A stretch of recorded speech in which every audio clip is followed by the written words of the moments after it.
Good afternoon, everyone. Thank you for taking time to join us in today's webinar, Take Out, a call for sustainable takeaway innovations.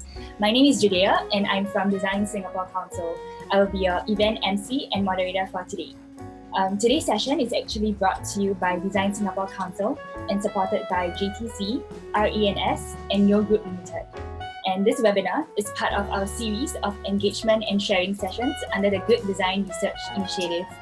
And this initiative actually aims to help our Singaporean designers and design enterprises find their unique value propositions in designing for impact through research and experimentation, along with our network of knowledge partners like the speakers we have today. So before we proceed, I would just like to highlight a few housekeeping rules. Firstly, feel free to reach out to our technical team through the Zoom chat function below if you encounter any technical issues. And secondly, if you have any queries along the way, you can also use the Q&A function below as your audio will be on mute throughout. Remember that when posing a question, please state your name and company and also indicate if you have a specific panelist whom you'd like to direct your question to. So with that, please allow me to introduce our speakers for today in this afternoon's program. My colleague Hui Mei will also be joining us shortly to share an overview of the Good Design Research Initiative I mentioned earlier, which we will refer to as GDR from here on. And next up, we will also have 3 speakers sharing on the challenge statements on designing sustainable food packaging and innovative processes. The first speaker we have is Grace Young, who is an Assistant Director of the Lifestyle Department of the Food and Lifestyle Cluster at JTC. So JTC is the lead government agency championing for sustainable industrial development in Singapore. Our second speaker, we have Winnie Lu, who heads the marketing team in RENS as a senior marketing manager. RENS is a multi-concept owner and operator of more than 70 F&B outlets in Singapore and Malaysia as well, providing customers with authentic Japanese dining experiences. Last but not least, we also have T.L. Tan, who currently leads the sales team at Orange Clove, and she also caters a brand under the Newgrow Limited. Finally, we will end the session with a Q&A segment, as well as sharing more information about Design Singapore Council's upcoming GDR open call this month. And this is where you can submit an application if you are keen to respond to RENS or Newgrow Limited challenge statements, which will be presented in a short while. So, without further ado, we will start this session with an introduction to the GDR initiative by Hui Mei. Hui Mei, please. Hi, Julia. Thank you for the quick introduction and thank you all for taking the time to join us today. So I'm not sure how many of you would have heard about the GDR initiative, but if you haven't, I would like to make a quick introduction to the initiative. So firstly, I'll be sharing on why the Good Design Research Initiative is important, and then secondly, on the key elements of this initiative. So its importance in today's context was very apparent when we conducted our research in close consultation with our designers and design enterprises. We interviewed many of them, with most of them also recognizing that design for impact, which is also what most of them will recognize as good design, will help them shape their unique value proposition and help them to stand out in the global marketplace. And then on the demand side, there has always been a recognition on the role that design can play in mitigating the world's complex issues. This is especially apparent, I think, when we all experience the COVID pandemic, about how, the design innovation that we need right now goes beyond simply just, improving user experiences for personal care, and also like F&B, but also research that requires, design research that is deep as well. So clearly, there's a need for deep research that is fundamental to good design. So for good design research, we realized as we engaged our stakeholders is that, it requires 2 key things, right? Significant investment, as well as a strong network that is not always possible with smaller design firms. And therefore, with the Good Design Research Initiative, the Design Singapore Council plans to bridge these 2 resource gaps. First, we aim to build a strong network of knowledge and resource partners, as well as impact-driven clients to foster collaborations that is necessary for multidisciplinary projects. For example, we have been inviting impact-driven speakers with challenge statements that designers may respond to. So in this webinar, we have RENS as well as Newgrow sharing this. We have also featured in our last few webinars, experts in the field of technology, systems and processes, or identity and culture, those with concepts and tools that they could share with our designers and that our designers can tap on. Moving forward, we will also be sharing more of these resources on our website as well as social media channels. So these are potential resource partners that designers can tap on to leverage on for their projects. And then the second part of the Good Design Research Initiative aims to support exploratory projects through open calls. So we have an upcoming open call in March, and that if you are keen to respond to RENS as well as Newgrow's challenge statements that they will be sharing later on, you may submit a proposal through our upcoming open call this month, and then you may also stand a chance to receive sponsorship, mentorship, as well as publicity support if your project is selected. So through these two key phases, the Good Design Research Initiative encourages designers to develop unique value propositions. In particular, it seeks to support designers embarking on projects with deep exploration and research into these three tracks that you see here on the left: identity and culture, systems and processes, as well as new technology, as well as projects that has a focus on design impact. So I hope that this brief overview gives you a rough idea of what the Good Design Research Initiative is all about.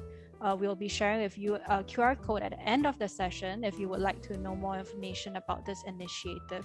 So with this, I'll pass the time back to Julia. Thank you. Thanks, Hui Mei.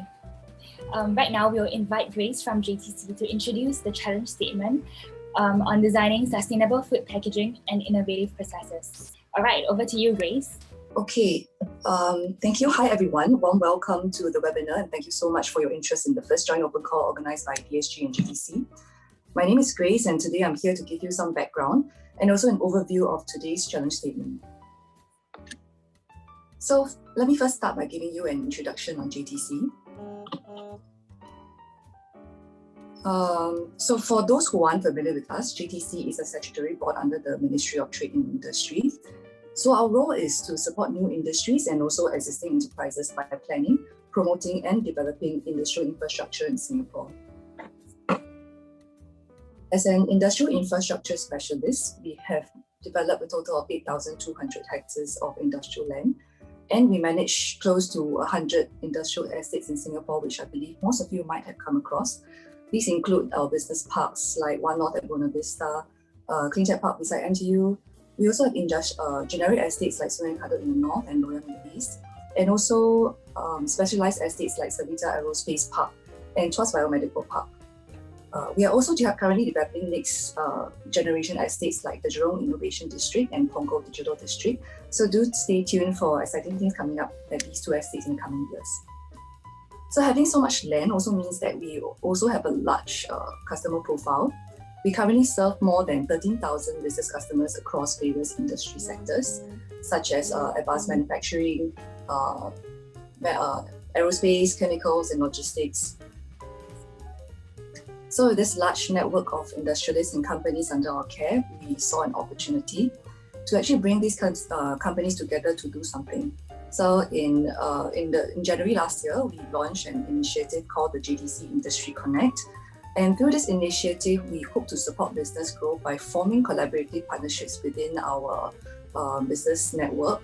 So we also bring in enablers, academia, government agencies to look at 5 key areas, namely in business foundation, talent development, technology adoption, supply chain optimization, and also environmental sustainability, which is our focus today.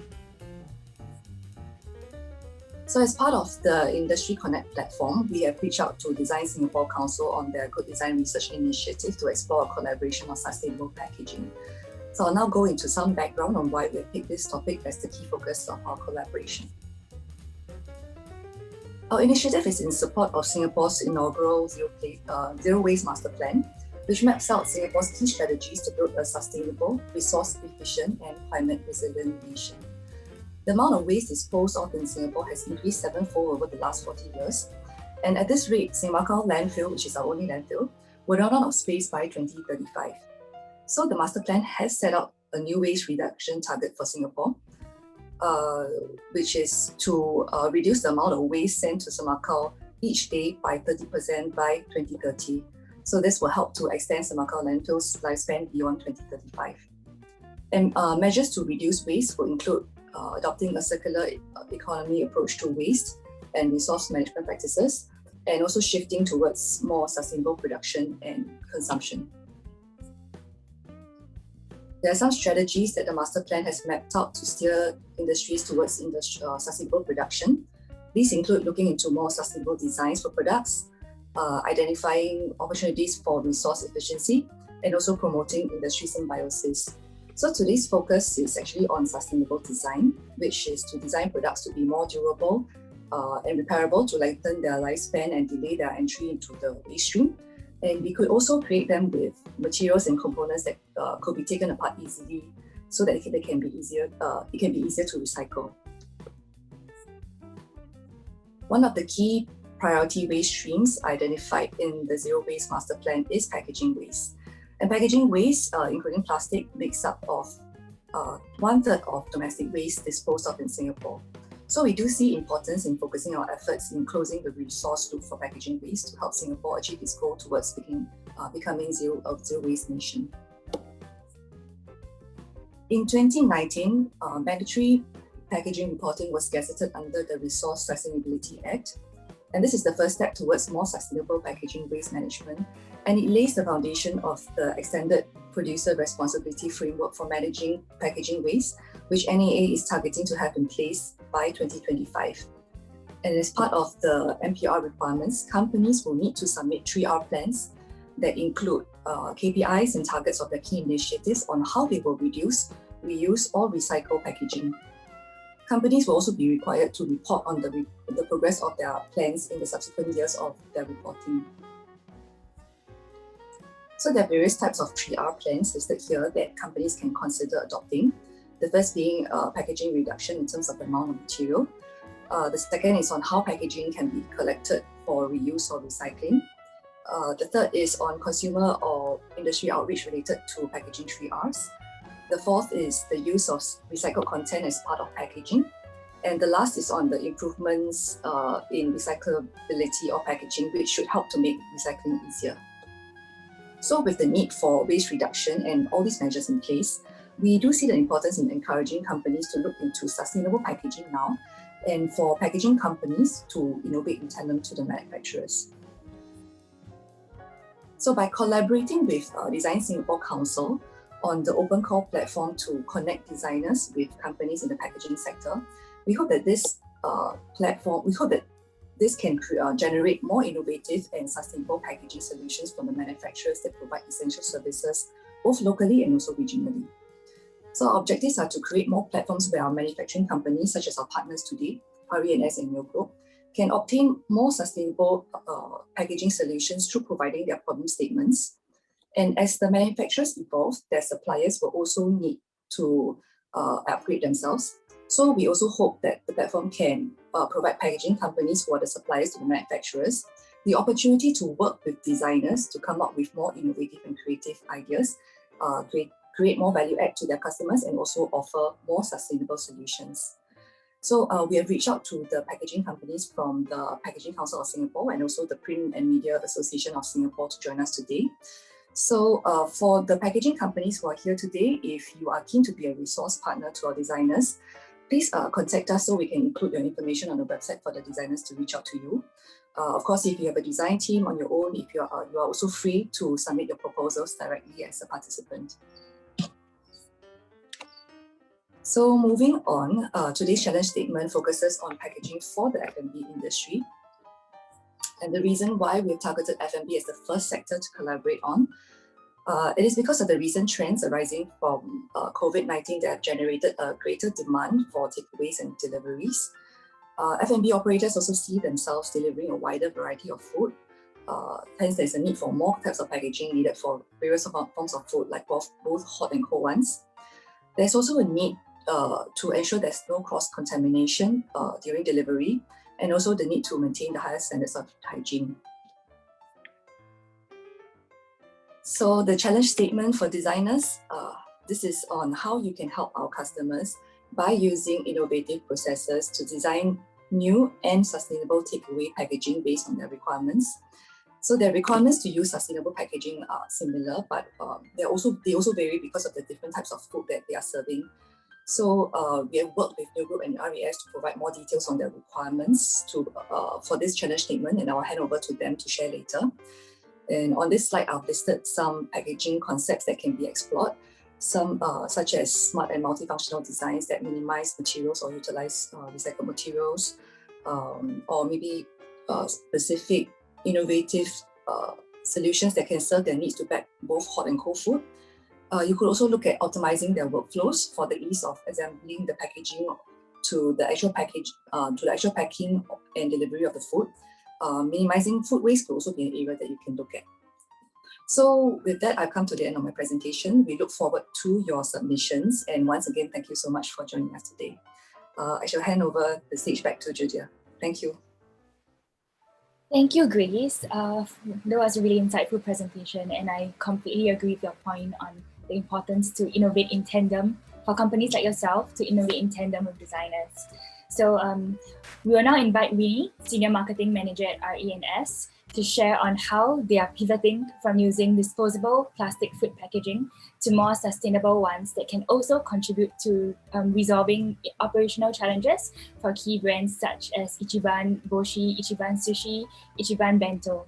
So thank you, Winnie, please. Thanks, Julia. And thank you to everyone for taking the time to be here today to find out more about RES challenges as well as our requirements in terms of packaging design. So before I move on to our problem statement, I would first like to give a quick introduction of RES and what we do. So RES is a leading restaurant and retail operator operating Japanese restaurants and various retail concepts in Singapore and Malaysia. We were established in 1988 by our chairman, Hiroshi Tatara. Today, we have 76 F&B outlets throughout Singapore and 4 outlets in Malaysia. RES may not be a name that's familiar to a lot of us, but I'm sure many of you have come into contact with our brands in the shopping malls, be it Ichiban Boshi, Korea Dining, Korea Japanese Market, or maybe even our bakery, Gokoku, or our newest concept, Yakiniku Bowl. Our business is divided into 2 main segments, full service restaurants, and the second segment being quick service restaurants, convenience, and others. So for the purpose of today's discussion, we will be focusing on 3 of our core brands, Ichiban Boshi, of which we have 13 outlets throughout Singapore. So this is a full service Japanese restaurant located in various parts of Singapore. The second brand is Ichiban Sushi, which is a sister brand of Ichiban Boshi. Currently, we have 10 outlets in Singapore. And the third brand is Ichiban Bento. This is a quick service concept, and it serves convenient meals for people on the go. So moving on to the problem statement. Our key objective at RES is to reduce our carbon footprint through evaluating the type and quantity of material that is used in our food packaging. So I would first like to share on Ichiban Bento. So as you can see from the images, this is a concept that focuses a lot on quick, convenient meals for takeaway. So the 2 key offerings or 2 main products that you can see in the picture are bentos, takeaway bentos, which consist of 1 main item, rice, as well as 2 side dishes, maybe something like a gyoza and a tamagoyaki. The other main type of product that we have is a donburi, which is a rice bowl dish. So it's kind of an all-in-one rice bowl dish. Customers also like to order the main items together with sides like chawanmushi, miso soup, or an additional order of side item, like a gyoza, or could be a pocket item.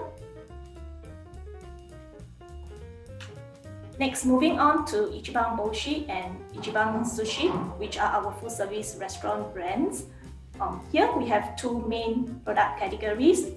On the left, these are essentially cold items, what we call cold items, and this consists mainly of sushi and sashimi items. So the sushi items could range from nigiri to gunkan to maki, hand rolls. And on the right-hand side, we have the second category of hot items. And this could be a simple meal like a katsukari. So this could be a one dish in itself, or it could be a combination set meal. For example, a hot udon that comes with a side of tempura, or it could be a grilled fish that could be accompanied by your choice of rice, miso soup, chawanmushi, or pickles. So moving on to our challenges when it comes to packaging. So I think for a lot of F&B players, we see that during the CB period, the circuit breaker, there was a rise in delivery and takeaway demand. And for us, it was the case as well. And this actually leads to a high usage of plastic packaging, which are not necessarily the most eco-friendly. So here at RENS, our top 11 SKUs alone contributes to 1.8 million pieces of packaging per year. The second challenge that we have is more of a branding or marketing challenge. So we are currently using off-the-shelf packaging solutions which feature generic prints. So there's a lost opportunity for marketing and a weak brand identity. Moving on to the third challenge. This is an operational challenge that we have. So currently we have multiple SKUs of different shapes and sizes. So at the store, this can be quite messy and it also takes up a lot of space. And for restaurant operators, most of us will empathize that we have very limited storage space. So having multiple SKUs is actually quite challenging for us.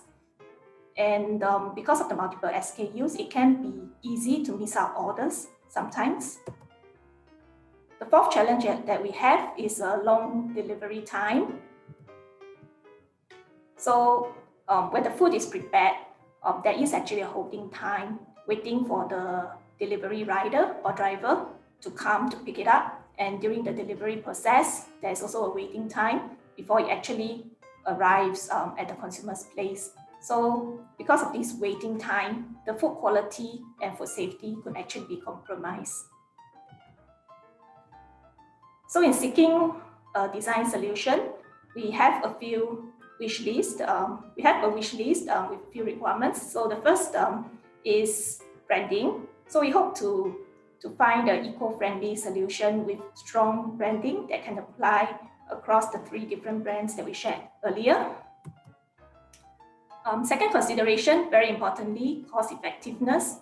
We are looking for a solution that's competitive with our current packaging prices, so that we do not need to pass on the cost to consumers. And thirdly, optimize workflow. So the solution we are looking for should preferably be stackable to allow for easy storage.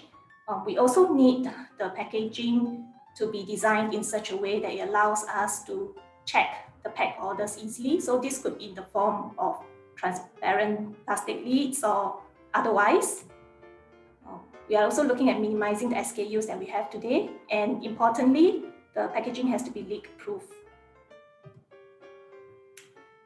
The last point that we have, temperature maintenance. So because of the 2 types of food that I shared earlier, this is important for us that the cold or raw food items have to be maintained at a temperature below 20 degrees Celsius. And for the hot items, at a temperature above 60 degrees Celsius. And lastly, we are hoping to tap out the creativity of our designers to provide some creative solutions that can possibly allow us to pack both the hot and cold items in the same bag, maybe through insulation or other solutions. So with that, one more point. This is a good to have feature, user friendliness.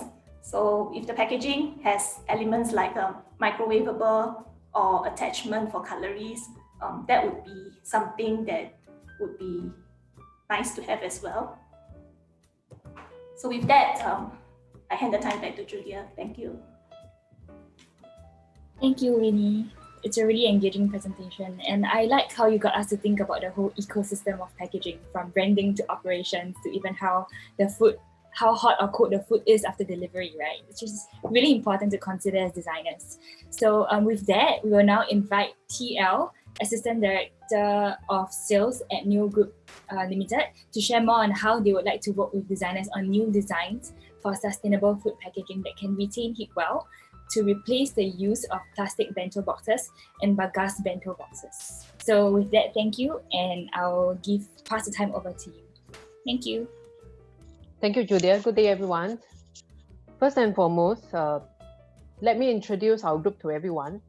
Newgrow is Singapore's integrated food solution provider, backed by a strong track record accumulated over 28 years. Listed on SGX since July 2012, Newgrow provides customers with end-to-end food catering solutions through a comprehensive suite of capabilities, service offerings under 4 main business segments. We have catering, manufacturing, supplies and trading, and food retail. Our strong value proposition and strong commitments to constantly innovate and remain at the forefront of cutting-edge technologies has enabled us to solidify our position as Singapore's #1 events caterer. Financial year 2020 revenue is a new record for the group, reaching 185.9 million, mainly driven by food catering business as the group continues to grow recurring incomes and add income streams from different brands. This is the future of Newgrow. Coming Q4 2021, we will be unveiling our new facility at 30B Quality Road, a massive 272,000 square feet property that will house a fully automated state-of-the-art central kitchen. This progressive facility will also unveil first-of-its-kind customized machineries that will automate many of our signature dishes and important functions. Newgrow oversees an expanding portfolio of 20 brands, in which includes catering, covering the entire spectrum of the catering markets through our wide offerings of quality food and buffets. Under our strong portfolio of brands include New Garden, Orange Clove, Deli Hub, Lavish Dine. Manufacturing, our second largest revenue driver, Tong Siak Global, and many of you will know this homegrown brand, Dodo Fishball. For supplies and trading, NKK Import and Export and HiQ Global, they are handling Newgrow's bulk supplies from other countries. City Vegetables and ER Marketing, that are supplying fruits, vegetables, and meat.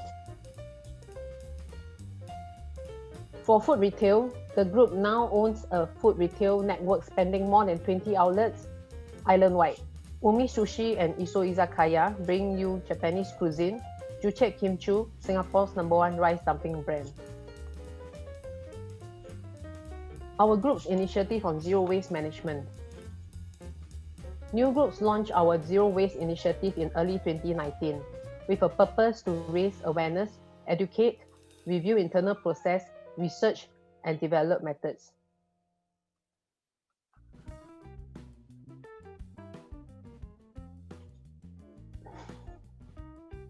Internally, collaterals are being posted to staff, features on kitchen, logistic boards, and for those with no access to work desks.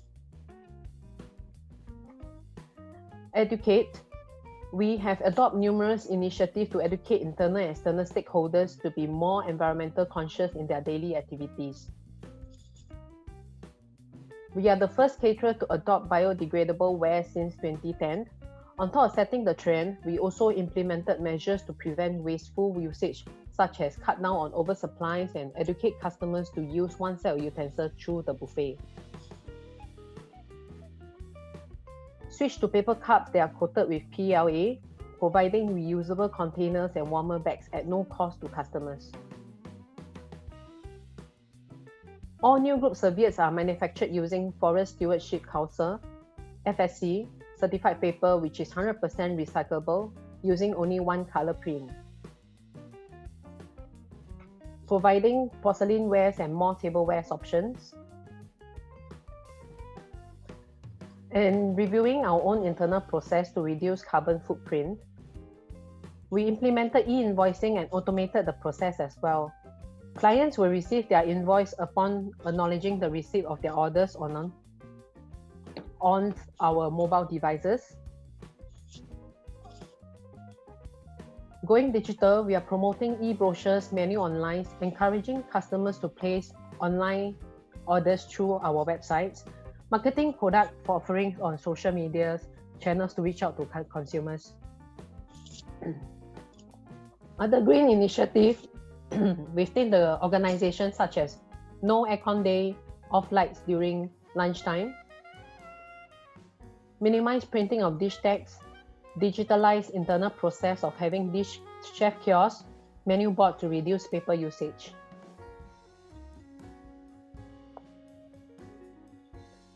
Okay, here we are sharing some pictures of more commonly used bento box. Single compartment, 3 compartments, 4 compartments. These are made of PP materials which are very common in the market now. Affordable, lower cost than bagas, where we do not need to pass the cost to our customers. Orange Clothes started to introduce bagas and bamboo pulpware into our menus from July 2020. We saw a shift in demand from top corporate customers that prefer to support sustainability as well during COVID. Let me share our challenge statements. With the increase in demand for catering bento sets during COVID-19 pandemic, how might we design sustainable food packaging used for these food caterings? As there is a high demand from top corporate companies supporting sustainability, newly designed sustainable food packaging will replace the use of plastic bento boxes and bagas bento boxes. While bagas bento boxes are comparatively more sustainable than plastic bento boxes, they do not retain heat well. As you all can see, here are the numbers of our bento orders before COVID and during COVID. There was a surge in bento orders, especially during the circuit breaker period. DeliHub saw a 1,164% growth due to bento meals catered to dormitories starting from late March till August 2020. To further add on, we see an urgent need to find sustainable solution due to the high plastic waste generated. For instance, trending now, if anyone have tried Don's Hai Di Lao self-heating steamboats or Hai Zhi Guo, recently local caterers are adopting these boxes to bring convenience to consumer. The selling point is very on heating up the food and guests get to eat hot food. But as you all can see from the video, the amount of plastic waste generated from this packaging is not little.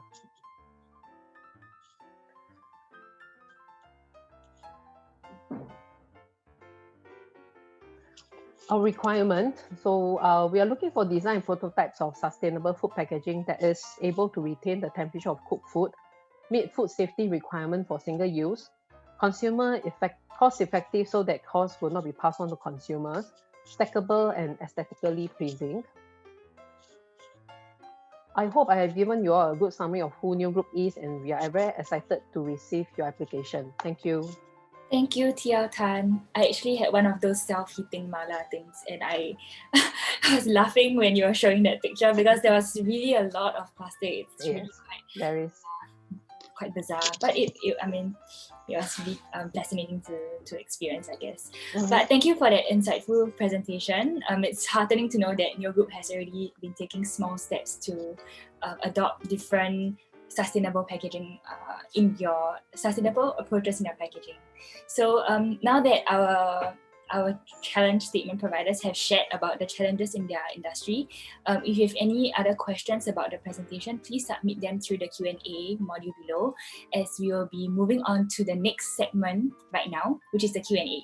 So there have already been several questions streaming through the chat that I'm looking at, but keep them coming, and we'll definitely try to address them if we can. So can I just invite Winnie as well to join us for the Q&A session, and the other speakers too. All right, so I think one of the questions that has come in, this one can be opened up to any of you to respond to. It's quite interesting. Do you guys have any thoughts on tackling the take-out culture as opposed to designing solutions for sustainable take-out? So I guess it's taking a step back and addressing the culture of taking away instead. Maybe I can start the ball rolling, and thank you, maybe the other speakers can add on. I think a long-term solution has to address multiple stakeholders. So education of consumers is one thing, but engaging vendors, engaging operators like ourselves is also very important. So while meeting the needs of the business, I think business operators play a big part because of the sheer volume that we are producing. So I think it's not that easy. There's no easy answers, but I think it's a long-term process that all of us are involved in. Yeah, definitely. It's a very complex issue that has plenty of moving parts. So there's an opportunity to definitely look into. How about TL or Winnie? Do you have any? Oh, sorry, not Winnie. TL or Grace, do you have anything to add with regards to what Winnie has shared?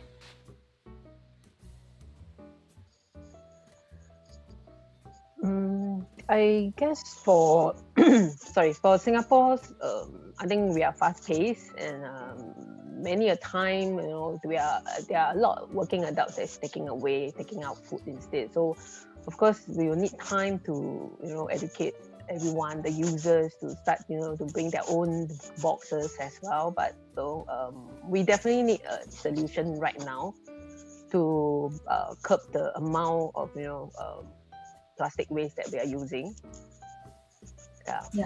For the future. It's a pressing problem as well. I think both the takeaway culture and the takeaway material or the innovation in that space as well. Thank you for that. Grace, just to check if you have anything else to add on. No, I absolutely agree. I think while we try to change cultures, but I think take away, it will still be part of our lives. There's still definitely a need for it. So I think the focus of today's challenge statement would still be to actually solve this issue. If it is still going to be necessary, then it will be how we can actually make it better to make it more sustainable. So I think that's what we are hoping to depend on the designers for. So hope that we can find some interesting solutions. Hopefully the designers tuning in today understand the challenges of our different F&B providers a bit better to see how they can potentially respond. Because it's definitely a pressing challenges that we all face, especially in Singapore. Takeaway culture is very strong, right? But I think with this, we can move on to the next question, which is quite interesting as well. So this person asked let me just grab it. What about packaging for drinks? So most of you have presented that you would like to address packaging solutions for bento boxes or for food items. Have you guys ever explored sustainable packaging solutions for drinks instead? Well, for R&S, I think drinks, we do not sell a lot of drinks. Of course, we do sell drinks as part of our meals, but meals are still essentially the majority when it comes to takeout and delivery items. So for us, I think our priority is to focus on the takeaway packaging with regards to meals for a start. So I think that will have greater impact. Yeah, so I guess food items is the bigger contributor of waste in the organization. Is that right? As compared to drinks. Yep. Sorry, TL, were you going to say something? Actually, same goes for us. Before this, I think before COVID, we are allowed to do buffet. So of course, there's a lot of drinks involved and paper cups. And with this restriction now that we can only cater to bentos or these drinks is not really like in demand now. And I think and we do not manufacture drink as well. So many a times, I think for this, we have to definitely leave it to the drinks manufacturer to see, what can they actually offer us in time to come. Thanks for sharing that. With that, I think there's a question actually directed at your group. So Tia, you can respond to this. Someone asked if there's actually an opportunity for Neo to work with students from universities and colleges outside of Singapore. For this, definitely there's opportunity, and because this project currently now we are actually working together with DSG and JTC. Yeah. So we have to definitely look at application as well. Yeah, we will definitely review it. So yeah, those tuning in who may be outside of Singapore, there are potential for collaborations with Neo Group, maybe possibly outside of this current challenge statement or the GDR initiative that my colleague has shared earlier. So I think one more question that is directed to RENS and Neo Group. Has your organization considered partnering with companies that offer reusables? So these could be companies like News or Rarepack, to see how they can be implemented on a larger scale, as opposed to, designing something from scratch again. Maybe I can take that question first. Sure. I understand Rarepack is like a recyclable bento box, and I don't know how their business model works, but we did have clients looking, that cater daily meals. Currently they are actually using PP plastics, and they're looking at like a few hundred people each day. But we did consider like having reusable bento boxes for their own workers, because those that's consuming the meals are actually fixed people, they are workers. But the concern came to us is hygiene, the handling, after they eat the meal, the washing part. And then when they pass back the boxes to us for us to pack, they are concerned that there may be contamination. I see. Yeah, but of course, if moving forward, if let's say there's no definite chances to work with meals or backpack, we definitely will look at it. Thank you. Winnie, did you have something to add to that? I think we are open to exploring the possibilities or the options. At this point in time, I can't say we have started anything actively, but we are open to exploring any kind of partnerships. I guess this leads to a related question that has come in. Someone asked, how feasible do business operators like yourself think encouraging patrons to return packaging for reusing? How feasible that is. So I guess Tiao, you actually responded to that earlier regarding the cleanliness or the potential contamination of it. Is that the key deterrence factor to approaching this returning system for the F&B? Definitely is a key factor, because we do not want to see, people running the loo, going to, NEA start checking us, because whenever, I think in Singapore, cases like this is taken in very seriously. So, to protect everybody's health interest, I guess, hygiene is definitely played a very, very important part for food. Yeah. I agree with that. I think for RNS, our biggest and foremost concern and priority has always and will always be food safety. So food hygiene and food safety is very, very important to us. So to reuse packaging, especially those that are designed for single use, I think would have some major concerns for us. I see.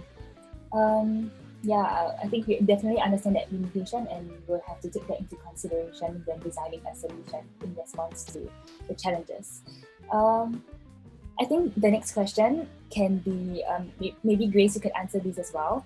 How much cost would businesses like yours actually be comfortable to absorb if proposed sustainable solutions were to cost more? Sorry, I think on cost, maybe the companies will be in a better position to answer. Yeah, maybe. Right. Yeah, Winnie or TL can take the question. Thanks. Sure. Is it something that is it's a very key limitations that you are working with as well, or you are actually open to, I guess, investing more?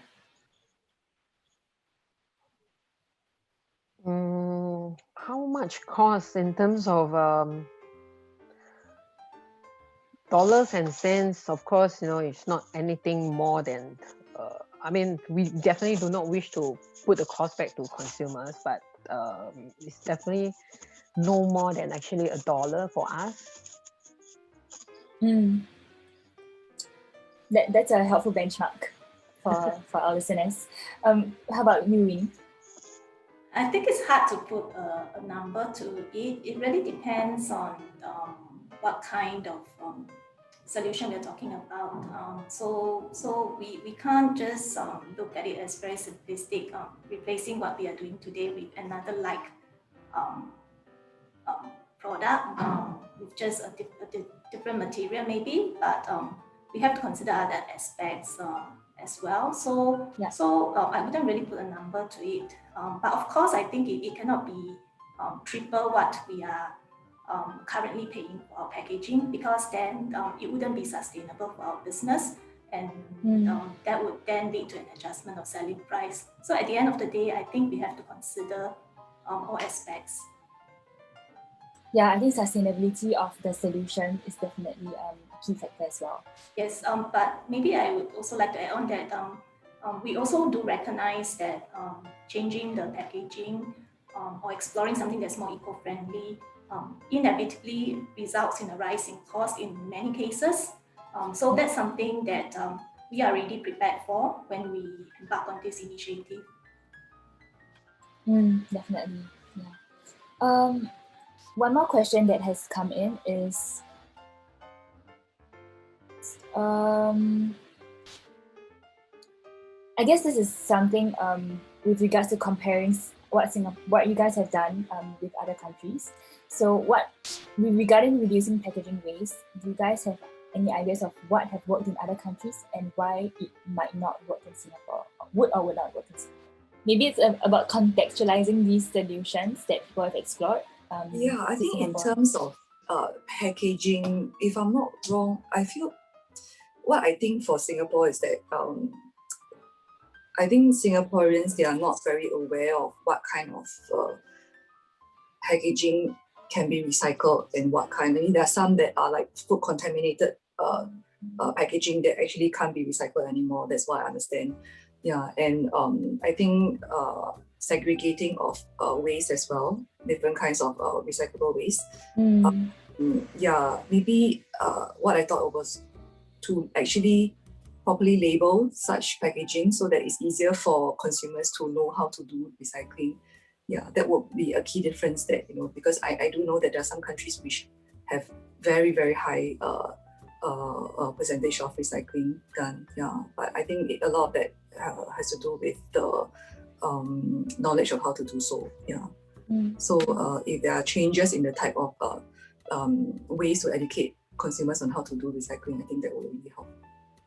Yeah. So correct me if I'm wrong, but what you're saying is that it's also a systemic issue of how recycling, the whole, I guess, ecosystem of recycling is set up in Singapore, and how aware our consumers are in what they cannot do.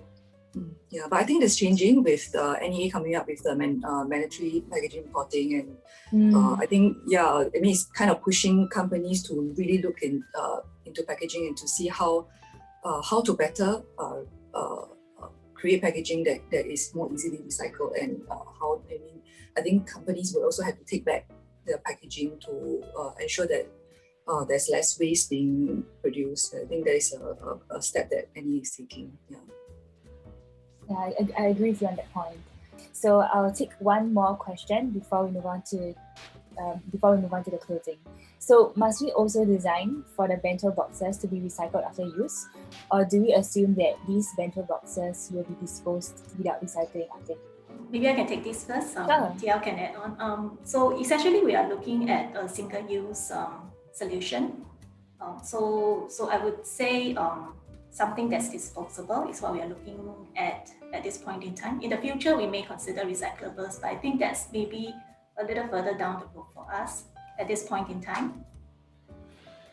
It's helpful to know that it's in consideration further down the pipeline, I guess. How about TL? Same as what Winnie has mentioned. We are looking for single use, and long run, of course, if we can actually help to recycle that single use bento, we will definitely be very glad to do our part. So to the potential designer who asked that question, there's definitely potential in designing to be recycled, and I guess it's worth pushing for that as well. So thank you very much to our panelists today for this engaging conversation. And for those of you who are keen on designing for impact projects and are seeking for inspirations for suitable project partners, we hope that this webinar so far has inspired you to design for sustainability and for our future. And if you are keen to continue exploring design research projects and respond to their challenge statements, please reach out to us for more information.